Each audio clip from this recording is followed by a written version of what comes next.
حضرت عمر کے دل پر چوٹ لگی، ان کا دل تھوڑا سا سافٹ ہوا، مگر ابھی اسلام انہوں نے قبول نہیں کیا۔ ایک دن بڑے غصے میں تلوار لے کر کے نکلے، راستے میں ایک صحابی ملے حضرت نعیم رضی اللہ تعالیٰ عنہ، نے پوچھا عمر کہاں جا رہے ہو؟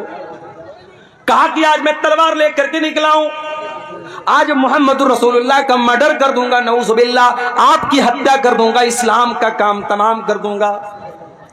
حضرت نعیم دل ہی دل میں گھبرا گئے، زبان سے انہوں نے ظاہر نہیں کیا، وہ جانتے تھے حضرت عمر بڑے موڈی آدمی ہیں، ان کے موڈ میں آ گیا تو کچھ بھی کر سکتے ہیں۔ کہا کہ اے عمر ایک کام کرو، پہلے اپنے گھر جاؤ، تمہاری بہن بھی مسلمان ہو چکی ہے، تمہارے بہنوئی بھی مسلمان ہو چکے ہیں۔ کہا اچھا میری بہن اسلام لے آئی، میرے بہنوئی اسلام لے آئے، ابھی چل کے بتاتا ہوں۔ وہاں سے راستہ بدل دیا، حضرت عمر کہاں پہنچے؟ بہن کے سسرال پہنچے، بہن کے گھر پہنچے۔ اندر بہنوئی قرآن کی تلاوت کر رہے تھے، قرآن پڑھ رہے تھے، حضرت خباب رضی اللہ تعالیٰ عنہ ان کو قرآن پڑھا رہے تھے۔ حضرت عمر نے دروازہ کھٹکھٹایا، بہنوئی نے اندر سے پوچھا کون؟ کہا کہ میں عمر ابن خطاب۔ جلدی سے قرآن کو چھپایا گیا، دروازے کو کھولا گیا۔ حضرت عمر نے کہا مجھے پتہ لگا ہے تو نے اسلام کو قبول کر لیا ہے میری بہن، اتنا غلط کام تم نے کیسے کر دیا؟ اتنا کہنے کے بعد اپنی بہن کو مارنے لگے، بہنوئی بچانے کے لیے آئے، بہنوئی کو بھی مارنے لگے۔ حضرت خباب تو ایک کونے میں چھپے ہوئے تھے، بہنوئی بھی لہو لہان، بہن بھی لہو لہان۔ بہن نے کہا کہ اے عمر کان کھول کر کے سن لے، جتنا مارنا ہے مار لے، جتنا ستم کرنا ہے ستم کر لے۔ اے عمر اب اسلام ہمارے دل کے اندر داخل ہو چکا ہے، اب تو اسلام کو ہمارے دل سے نہیں نکال سکتا۔ حضرت عمر سوچنے پر مجبور ہو گئے کہ وہ بہن جو کل تک اپنے بھائی کی آنکھوں سے آنکھیں ملا کر کے بھی باتیں نہیں کرتی تھی، آج کتنے دھڑلے سے میری باتوں کا جواب دے رہی ہے، اتنی ہمت میری بہن کے اندر کہاں سے پیدا ہو گئی؟ کہا اچھا بہنا یہ بتا، وہ جو تو کلام پڑھ رہی تھی، قرآن پڑھ رہی تھی، کیا میں بھی پڑھ سکتا ہوں؟ کہا نہیں تم نہیں پڑھ سکتے، تم ناپاک ہو، جاؤ پہلے غسل کر کے آؤ۔ حضرت عمر نے غسل کیا، پاک صاف ہو کر کے آئے، قرآن ان کے سامنے رکھ دیا گیا اور قرآن کی سورہ طٰہٰ کی آیتیں انہوں نے پڑھی۔ طٰہٰ ما انزلنا علیک القرآن لتشقی الا تذکرۃ لمن یخشی۔ حضرت عمر پڑھتے چلے جا رہے ہیں، قرآن کی آیتوں کو پڑھتے چلے جا رہے ہیں، اور ان کے سینے میں جو دل تھا وہ اسلام کی طرف مائل ہوتا چلا جا رہا ہے۔ جب تلاوت ختم کر چکے کہا کہ اے میری بہنا یہ اللہ کا کلام ہے، میں بھی اس پر ایمان لانا چاہتا ہوں، میں بھی اسلام قبول کرنا چاہتا ہوں، میں بھی مسلمان ہونا چاہتا ہوں۔ حضرت سعید بن زید ان کے بہنوئی تھے، ان کو لے کر کے دار ارقم میں پہنچے جہاں اللہ کے نبی اپنے صحابہ کو لے کر کے چھپے رہتے تھے اور اسلام کی وہیں پر تبلیغ کرتے تھے۔ دار ارقم میں پہنچ کر کے حضرت عمر نے دروازہ کھٹکھٹایا، اندر سے پوچھا گیا کون؟ کہا کہ میں عمر بن خطاب ہوں۔ اندر صحابہ کرام ڈر گئے کہ ارے عمر آئے، پتہ نہیں کیا ارادہ لے کے آئے۔ حضرت حمزہ بھی اسلام لا چکے تھے، انہوں نے کہا کوئی بات نہیں، آنے دو، اچھے مقصد کے تحت آیا ہے تو اچھی بات ہے، برے مقصد کے تحت آیا ہے تو اسی کی تلوار سے اس کو ختم کر دوں گا، آنے دو۔ دروازہ کھولا گیا، حضرت عمر فاروق رضی اللہ تعالیٰ عنہ اندر آتے ہیں اور اللہ کے نبی کے پاس آ کر کے کہتے ہیں اشہد ان لا الہ الا اللہ واشہد انک رسول اللہ۔ اے اللہ کے نبی میں کوئی دشمنی کرنے نہیں آیا، میں کوئی مرڈر کرنے نہیں آیا، میں کوئی ہتیا کرنے نہیں آیا، میں اللہ کی توحید کا اعلان کرتا ہوں اور میں آپ کے رسول ہونے کا اعلان کرتا ہوں۔ اللہ کے نبی نے اللہ کا شکر ادا کیا، کیونکہ آپ نے اللہ سے دعا کی تھی کہ اے اللہ تو دو لوگوں میں سے کسی ایک کو اسلام کی توفیق دے دے، چاہے عمر بن ہشام کو جس کو ابو جہل کہتے ہیں اس کو تو اسلام کی توفیق دے دے، چاہے تو عمر بن خطاب کو دے دے۔ اللہ کو عمر بن خطاب پسند تھے، ابو جہل پسند نہیں تھا، ابو جہل کو ایمان کی دولت نہیں ملی، حضرت عمر کو مل گئی۔ اللہ کے نبی نے اللہ کا شکر ادا کیا اور مسلمانوں نے مل کر کے نعرہ تکبیر لگایا، اتنے زور سے نعرہ تکبیر لگایا کہ پوری مکان کی چھت پہنچ گئی۔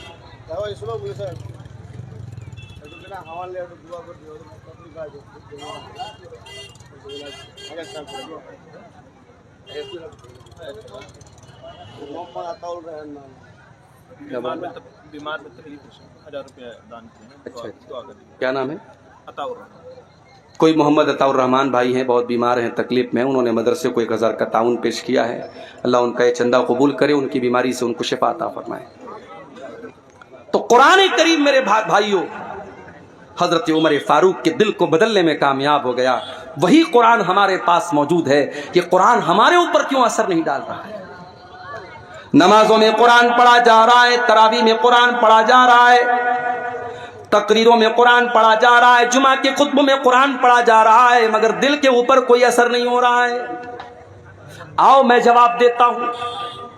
قرآن کا پہلا پارہ کھولو، اللہ فرماتا ہے ثم قست قلوبکم من بعد ذالک فہی کالحجارۃ او اشد قسوا.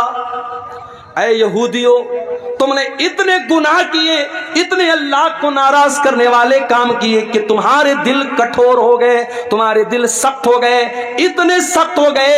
فَهِيَ كَالْحِجَارَةِ أَوْ أَشَدُّ قَسْوَةً، تمہارے دل پتھروں کے جیسے کٹھور ہو گئے، پتھروں سے زیادہ سخت ہو گئے تمہارے دل کٹھور ہو گئے ہمارے. اس دل پر اب قرآن کا کوئی اثر نہیں ہو رہا ہے میرے بھائی. اس قرآن کو سن کر کے ڈاکو لوگ ایمان لے آتے تھے. فضیل ابن عیاض نام کا ایک ڈاکو، جس کا کام لوگوں کے مکان کی چھتوں پہ جا کر کے چھاپا مارنا اور ڈاکہ ڈالنا ہے. فضیل ابن عیاض ڈاکہ ڈالنے کے لیے ایک مکان کی چھت پہ کودتا ہے. رات کا سناٹا ہے، رات کا ٹائم ہے. فضیل ابن عیاض ڈاکہ ڈالنے گیا ہے، چوری کرنے گیا ہے، مال ہڑپنے گیا ہے. وہ رات کے سناٹے میں کوئی اللہ کا بندہ قرآن کی تلاوت کر رہا تھا اور قرآن کی یہ آیت فضیل ابن عیاض کے کانوں میں پڑ جاتی ہے. الم یان للذین آمنوا ان تخشع قلوبہم لذکر اللہ. کیا ایمان والوں کے لیے ابھی وہ سمے نہیں آیا، وہ ٹائم نہیں آیا، وہ وقت نہیں آیا جب ایمان والوں کے دل اللہ کا کلام سن کر کے پگھل جائیں؟ جب یہ آیت سنی فضیل ابن عیاض نے، فوراً اس کے دل پر اثر ہوا. ڈاکو ہے، چور ہے، ڈاکہ ڈال کے اپنا خرچہ چلاتا ہے. قرآن کی آیت سنی، ڈائریکٹ دل پر اثر ہوا. اس نے کہا نہیں ہے اللہ، ٹائم آ چکا ہے، ٹائم آ چکا ہے اللہ، میں توبہ کرتا ہوں تیری بارگاہ میں، آج کے بعد چوری نہیں کروں گا، آج کے بعد ڈاکہ نہیں ڈالوں گا. اور چشم فلک نے وہ منظر بھی دیکھا. فضیل ابن عیاض نے اتنی سچی توبہ کی. کل تک جو ڈاکہ ڈالا کرتا تھا، جو چوری کیا کرتا تھا، جو دوسروں کی بہو بیٹیوں کو غلط نظر سے دیکھا کرتا تھا، آج اللہ کا اتنا نیک بندہ ہو گیا کہ دن رات 24 گھنٹے وہ خانے کعبہ کے پاس رہنے لگا، اللہ کے گھر میں رہنے لگا. اتنا بڑا عابد، اتنا بڑا زاہد بن گیا، اتنا بڑا عبادت گزار بن گیا. قرآن تو وہی ہے میرے بھائی. دل بدل گئے ہمارے، نیتیں بدل گئی ہماری. قرآن کے اندر جو اثر 1400 سال پہلے تھا وہ اثر آج بھی ہے. شرط یہ ہے کہ ہم اپنے دل کو تھوڑا سافٹ کریں اور قرآن کو پڑھنے کی کوشش کریں. صحابہ کرام نے اس قرآن کو حاصل کرنے کے لیے بڑی قربانی دی تھی. ایک صحابی ہے جن کا نام عمر بن سلمہ ہے. بخاری کی روایت آپ کو پڑھ کے سنا رہا ہوں. عمر بن سلمہ کہتے ہیں کہ میں ایسے جگہ رہتا تھا، ایسی لوکیشن پہ رہتا تھا کہ جب عرب میں کوئی قافلہ آتا تھا، مکے میں کوئی قافلہ آتا تھا تو ہمارے گاؤں کے پاس سے، ہمارے ٹاؤن کے پاس سے گزرتا تھا. راستے میں مڈ راستے میں ہمارا گاؤں پڑتا تھا، قصبہ پڑتا تھا. حضرت عمر بن سلمہ کہتے ہیں ہمیں معلوم ہوا کہ مکے میں ایک رسول آئے ہیں. ہم نے اس رسول کے بارے میں لوگوں سے ڈیٹیل پوچھی، لوگوں نے ڈیٹیل بتائی. میں نے پوچھا وہ نبی کیا پڑھ کے سناتے ہیں؟ تو لوگوں نے قرآن کی آیتیں پڑھ کے سنائی. عمر بن سلمہ کی عمر ماتر 6 سال ہے، 6 یا 7 سال، 6 یا 7 سال کا بچہ ہے. اس نے اس قافلے کے لوگوں سے قرآن کی آیتوں کو سن کر کے یاد کر لیا. اچھا یہ بھی اللہ کی بڑی عجیب قدرت ہے. دنیا کی کوئی اور کتاب 5-6 سال کا بچہ یاد نہیں کر پاتا ہے. آپ کے بہار کے شیرشاہ آبادی علاقے کا رہنے والا بچہ ہے، اس کی لینگویج بنگلہ ہے، اس کی زبان ہندی اردو ہے، وہ تو جانتا بھی نہیں عربی زبان. وہ مدرسے میں آتا ہے، مولوی صاحب اسے نورانی قاعدہ پڑھاتے ہیں، ناظرہ قرآن پڑھاتے ہیں، حفظ کراتے ہیں. کچھ بچے 6 مہینے میں، کچھ 1 سال میں، کچھ 1.5 سال میں، کچھ 2 سال میں قرآن یاد کر لیتے ہیں. ہمارے ایک دوست کا بچہ ہے ممبئی میں، اس نے 6 سال کی عمر میں قرآن حفظ کر لیا۔ یہ قرآن کی برکت ہے میرے بھائی، اللہ نے قرآن کو آسان بنایا ہے یاد کرنے کے لیے، 6 سال کا بچہ بھی قرآن کو یاد کر لیتا ہے۔ اسی لیے اللہ قرآن میں کہتا ہے وَلَقَدْ يَسَّرْنَا الْقُرْآنَ لِلذِّكْرِ فَهَلْ مِن مُدَّكِرٍ، ہم نے اس قرآن کو آسان بنایا ہے یاد کرنے کے لیے، ہے کوئی قرآن کو یاد کرنے والا؟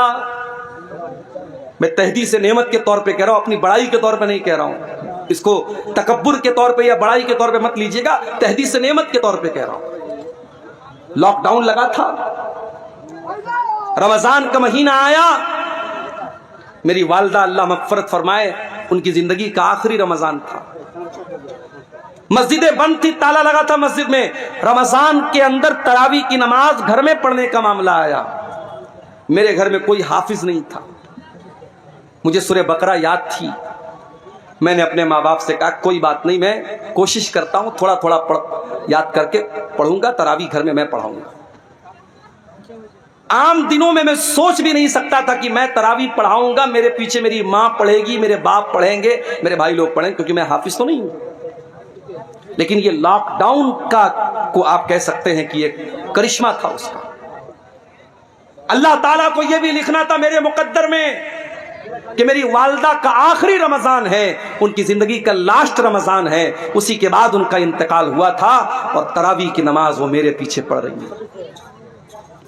پہلے دن میں نے آدھا پارا پڑھایا، دوسرے دن پھر آدھا پارا پڑھایا، تیسرے دن پھر آدھا پارا، چوتھے دن پھر آدھا پارا، 5ویں دن سورہ بقرہ ختم ہو گئی۔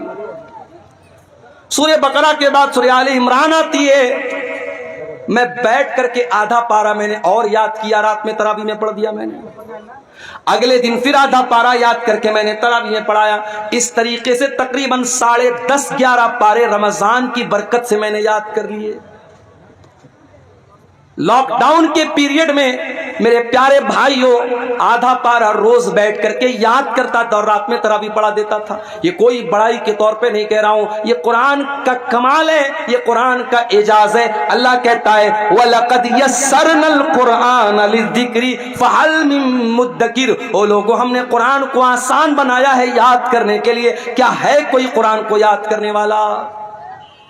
حضرت عمر بن سلمہ کہتے ہیں میں 6 سال کا بچہ تھا اور قرآن کو پڑھ پڑھ کر سن کر کے میں نے یاد کر لیا۔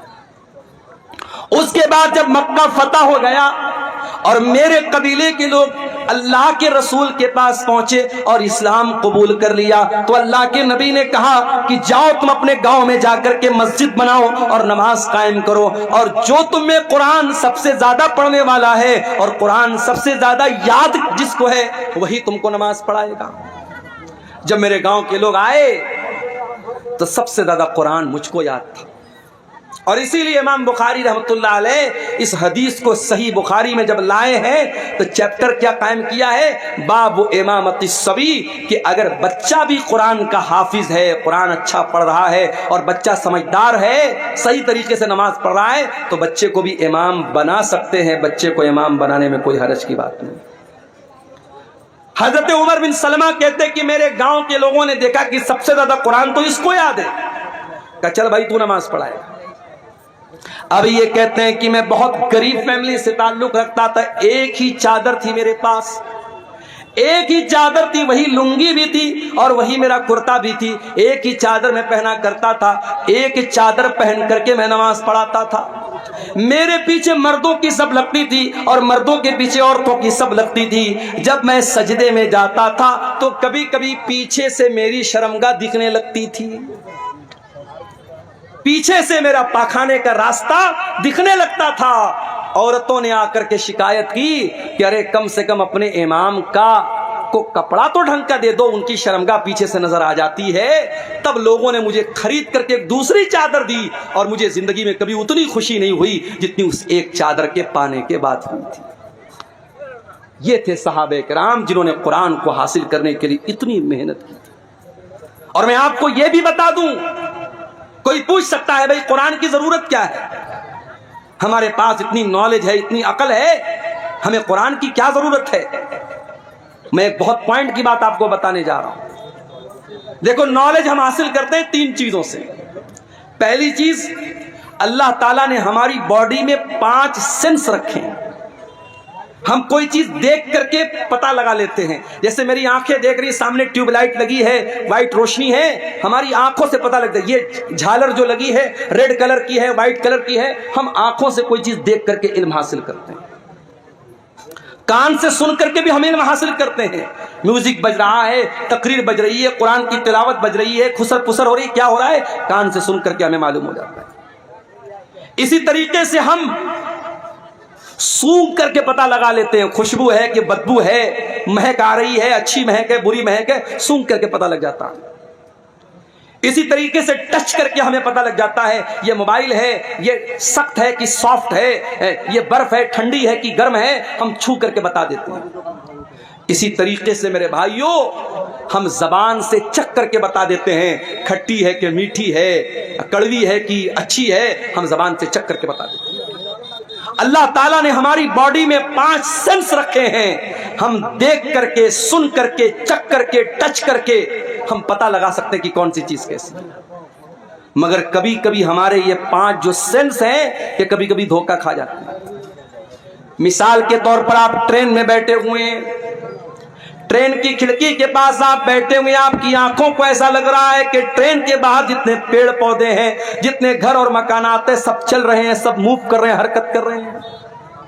آنکھوں کو لگ رہا ہے ایسا، مگر ریئل میں ایسا نہیں ہے. ریئل میں کیا ٹرین چل رہی ہے، کوئی پیڑ نہیں چل رہا ہے، کوئی مکان نہیں چل رہا ہے، مگر آنکھوں کو ایسا لگ رہا ہے کہ مکان چل رہا ہے، پیڑ چل رہا ہے. تو آنکھیں دھوکہ کھا گئی.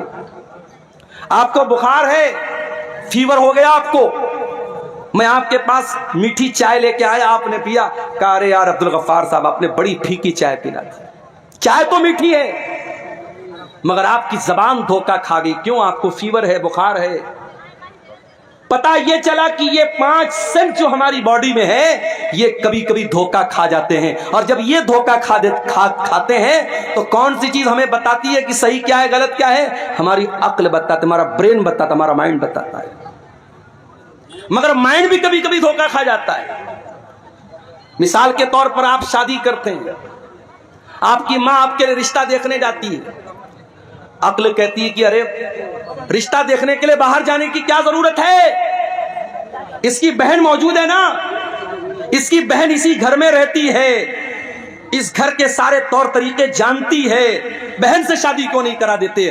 عقل کہتی ہے جب شادی ہی کرنا ہے تو باہر کیوں رشتہ دیکھ رہے ہو، گھر کے اندر کیوں نہیں کر لیتے؟ مگر یہاں عقل کی نہیں چلے گی، یہاں چلے گی اللہ کی وحی کیا کہتی ہے، اللہ کی شریعت کیا کہتی ہے، اللہ کا قرآن کیا کہتا ہے. اور اللہ کا قرآن کہتا ہے کہ بہن اور بیٹی سے شادی نہیں کر سکتے.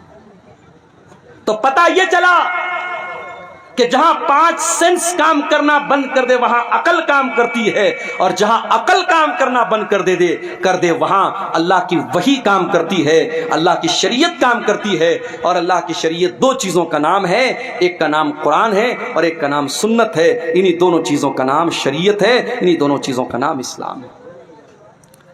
اسی لیے اللہ کے نبی فرماتے ہیں انی قد ترکت فیکم شیئین، میں 2 چیزیں تمہارے بیچ میں چھوڑ کے جا رہا ہوں، لن تضلوا بعدہما، ان 2 چیزوں کو جب تک تم تھامے رہو گے کبھی گمراہ نہیں ہو سکتے. کتاب اللہ و سنت، ایک اللہ کی کتاب اور ایک میری سنت ہے. قرآن اور حدیث، انہی دونوں چیزوں پر جب تک پکڑے رہو گے، تھامے رہو گے، کبھی گمراہ نہیں ہو سکتے. تو قرآن میرے پیارے ساتھیو اللہ کی آخری کتاب ہے، اور یہ واحد کتاب ہے جس کی حفاظت کی گارنٹی اللہ تعالیٰ نے خود لی ہے.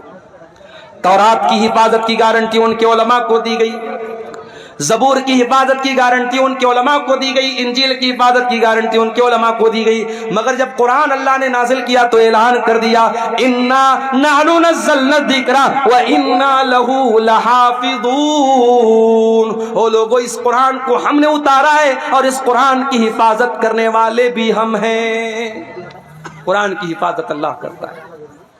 دنیا کے اندر جتنے قرآن کے نسخے ہیں سارے نسخے اگر جلا بھی دیے جائیں، ختم بھی کر دیے جائیں، نشٹ بھی کر دیے جائیں، 5 سال کا بچہ آئے گا اور کہے گا آؤ مجھ سے سن لو، الحمدللہ رب العالمین سے لے کر کے من الجنۃ والناس تک پورا قرآن پڑھ کے سنا دے گا. یہ اللہ نے قرآن کی حفاظت کا سسٹم رکھا ہے، اللہ نے قرآن کی سرکشا کا یہ سسٹم رکھا ہے. اور یہ بھی یاد رکھو میرے بھائیوں، قرآن شفا بھی ہے. ہم نے یہ سمجھا قرآن ہمارے بخار اور زکام کی دوا ہے. بچے کو نظر لگ گئی, قرآن پڑھ کے دم کر دیا. کوئی بیمار ہو گیا, قرآن پڑھ کے دم کر دیا. ہم نے قرآن کو جسم کی بیماریوں کے لیے شفا بنا کے رکھا ہے. یقیناً قرآن فزیکل بیماریوں کے لیے بھی شفا ہے, مگر اس سے بڑھ کر کے قرآن روح کی بیماری کے لیے شفا ہے. قرآن اسپریچول بیماری کے لیے شفا ہے. روح کے اندر جو برائیاں ہیں, روح کے اندر جو بیماریاں ہیں, جیسے آپ کے روح کے اندر ایک بیماری ہوتی ہے جس کو لالچ کی بیماری کہتے ہیں, ایک بیماری ہوتی ہے جس کو حسد کی بیماری کہتے ہیں, ایک بیماری ہوتی ہے مال کی محبت, ایک بیماری ہوتی ہے دنیا کی محبت. قرآن ان تمام بیماریوں سے آپ کے دل کو شفا دیتا ہے. اللہ قرآن میں کہتا ہے یا ایھا الناس قد جاءتکم موعظۃ من ربکم وشفاء لما فی الصدور. او لوگو, یہ قرآن تو بہت بڑی نصیحت ہے اور قرآن تمہارے دل کی بیماریوں کے لیے شفا ہے. برکت والی کتاب ہے یہ قرآن. دنیا کی کوئی اور کتاب پڑھو گے آپ کو ثواب نہیں ملے گا, قرآن پڑھو گے ثواب ملے گا. کتنا ثواب ملے گا؟ اللہ کے نبی فرماتے ہیں من قرأ حرفا من کتاب اللہ, جو قرآن کا ایک حرف پڑھے گا فلہ حسنۃ, تو اس کو ایک نیکی ملے گی. والحسنۃ بعشر امثالها, اور ایک نیکی کا ثواب اللہ تعالیٰ کے یہاں 10 نیکی کے برابر ہے. تو ایک حرف پڑھنے پر آپ کو 10 نیکی ملے گی. اللہ کے نبی فرماتے ہیں جب تم الف لام میم پڑھو گے تو تم کو ایک نہیں 30 نیکی ملے گی, کیونکہ الف الگ ایک حرف ہے, لام الگ ایک حرف ہے, میم الگ ایک حرف ہے. سوال پیدا ہوا ہے اللہ, میں شیرشاہ آبادی ہوں, میں بنگلہ بھاشی ہوں, میں قرآن جب پڑھتا ہوں تو میری زبان نہیں چلتی ہے, میں قرآن اٹک اٹک کر کے پڑھتا ہوں, میں قرآن کو فلوئنٹلی نہیں پڑھ پاتا ہوں, میں رفتار کے ساتھ قرآن نہیں پڑھ پاتا ہوں. اے اللہ, میری زبان لڑکھڑاتی ہے قرآن پڑھنے کے ٹائم, تو کیا مجھے قرآن پڑھنے کا ثواب ملے گا کہ نہیں ملے گا؟ اللہ کے نبی فرماتے ہیں والذی یقرأ القرآن وہو یتاتہ, جو اٹک اٹک کے قرآن پڑھ رہا ہے اس کی زبان سے صحیح طریقے سے ادا نہیں ہو رہا ہے, اس کی لینگویج الگ ہے, اس کی بھاشا الگ ہے, وہ قرآن کو اٹک اٹک کر کے پڑھ رہا ہے, اس کو ڈبل ثواب ملے گا, دوہرا ثواب ملے گا. اللہ کی قدرت اور اللہ کے خزانے میں کوئی کمی نہیں ہے. آپ دوسری بھاشا جانتے ہیں اور یہ بھی کوئی بہانہ نہیں ہے. آپ کو معلوم ہوگا حرم کے ایک امام گزرے ہیں, انتقال ہو گیا ان کا نام قاری ایوب تھا. قاری ایوب کہاں کے رہنے والے تھے؟ برما کے رہنے والے تھے, میانمار کے رہنے والے تھے, برما کے رہنے والے تھے. قاری ایوب حرم کے امام بنے تھے, مکے کے امام بنے تھے, اللہ کو پیارے ہو گئے. جاؤ ذرا یوٹیوب پر سرچ کر لینا, قاری ایوب کی تلاوت اتنی بہترین ہوتی تھی, اتنی پیاری ہوتی تھی کہ جب وہ تلاوت کرتے تھے تو روح پر ایک عجیب سا وجد طاری ہو جاتا تھا اور بڑا اچھا لگتا تھا. وہ برما کے رہنے والے تھے, ان کی بھاشا عربی نہیں تھی, مگر انہوں نے محنت کیا, قرآن کے حافظ بنے, قرآن کے قاری بنے, حرم کے امام بن گئے, مکے کے امام بن گئے. اس لیے آپ کی بھاشا اگر الگ ہے تو یہ اس بات کی علامت نہیں ہے کہ آپ قرآن نہیں پڑھ سکتے. اور آگے بڑھیے, جو بچہ قرآن کا عالم ہے, قرآن کا حافظ ہے, قرآن کا قاری ہے, کل اللہ تعالیٰ اگر وہ قرآن کا صحیح طریقے سے اس نے قرآن کو پڑھا ہوگا, کل اللہ تعالیٰ جنت میں اس کو داخل کرے گا اور اس سے کہا جائے گا اقرا ورتقی, اقرا ورتقی کما کنت ترتل فی الدنیا. اے قرآن پڑھنے والے, جس طریقے سے تو قرآن کو ٹھہر ٹھہر کر کے دنیا میں پڑھتا تھا, تو کھینچ کھینچ کر کے قرآن کو پڑھتا تھا, تو جنت کی سیڑھیوں پر چڑھتا چلا جا, تو قرآن کو پڑھتا چلا جا اور جنت کی سیڑھیوں کو طے کرتا چلا جا. او لوگو, ہم کتنے بڑے بد نصیب ہیں, قرآن پڑھ کر کے ہم جنت کی سیڑھی پر چڑھ سکتے ہیں. اللہ ہم کو جنت میں جانے کا راستہ بتا رہا ہے, مگر ہم جنت کی سیڑھی میں چڑھنے کو تیار نہیں ہے. ہم سے بڑا بد نصیب کون ہوگا؟ اخبار پڑھنے کے لیے ٹائم ہے ہمارے پاس, چائے کے ہوٹلوں میں بیٹھ کر 2-2 گھنٹے بیٹھ کر کے پالیٹکس پر اور نتیش کمار اور تیجسوی اور مودی اور یوگی پر بات کرنے کے لیے ہمارے پاس ٹائم نہیں ہے. تو قرآن پڑھنے کے لیے ٹائم نہیں ہے. ہم ٹائم پاس کرتے ہیں مگر قرآن پڑھنے کے لیے ہمارے پاس ٹائم نہیں ہے. میرے بھائیوں, یہ قرآن آپ کے دلوں میں زندگی پیدا کرتا ہے. اللہ کی قسم کھا کر کے کہتا ہوں, کسی اچھے قاری کی آواز میں ذرا قرآن کو سنو,